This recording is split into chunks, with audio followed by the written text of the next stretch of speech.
C'est curieux, mais tous les politiques en ce moment parlent de la sécurité sociale et des médicaments. Or, visiblement, il n'y en a pas un seul qui ait attendu 20 minutes à la pharmacie derrière 4 personnes pour comprendre un peu mieux ce qui se passe. À Campagnol, il n'y a pas de pharmacie, mais dans la ville voisine, on rencontre une bonne partie des habitants du village. Et dans la procession des gens qui arrivent avec une ordonnance longue comme ça, vous repérez tout de suite ceux qui sont venus raconter leur vie sous prétexte d'acheter du Doliprane. Les gens qui prennent prétexte d'une ordonnance sérieuse pour se faire prescrire en outre toutes sortes d'à côté sont très nombreux et les pharmaciens n'ont aucun intérêt à freiner parce qu'ils reçoivent davantage si l'ordonnance fait plus de 5 lignes. Oui, on appelle ça une ordonnance complexe. Et ils facturent donc à la Sécu le prix d'un effort de lecture surhumain. Plus de 5 lignes. En plus, ils prennent 1 euro à titre d'honoraire, je veux dire en plus de la marge, juste pour écouter les gens se plaindre, et du coup, les gens derrière sont obligés de les entendre aussi. Mais ça, c'est très peu connu. De toute façon, c'est pas mon propos. Mon propos, c'est plutôt qu'un pourcentage important de ces patients s'attardent au comptoir pour des raisons purement psychologiques. Et souvent des jeunes, pas que des vieux. Dans les campagnes, c'est particulièrement frappant parce que les camps sont assez tranchés. Vous avez d'un côté ceux qui, même en cas d'affection douloureuse, refusent plus ou moins de se soigner, et ceux qui campent à la pharmacie au moindre bobo. Et c'est encore pire s'il s'agit de leurs enfants, évidemment.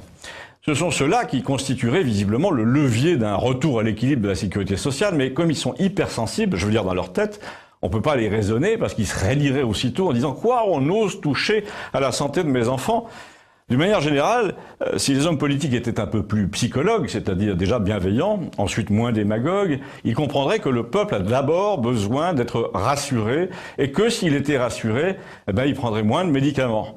Dans tous ces débats à la télé, au lieu d'ergoter sur le remboursement des remèdes, si on s'interrogeait sur le simple fait que les Français sont les premiers névrosés d'Europe, les premiers consommateurs de tranquillisants, on verrait que Molière avait pratiquement déjà tout dit. Les gens ne sont pas assez confiants, ils ont peur de l'avenir, parce que chez nous tout est anxiogène, les radars, l'URSSAF, le contrôle technique, le taux d'imposition, la tête de Manuel Valls. Alors là, vous allez trouver que j'exagère. C'est quand même un Premier ministre qui est allé parler de guerre civile au Parlement, quand même. À lui seul, ce jour-là, il a creusé le trou de la Sécu à l'appel mécanique.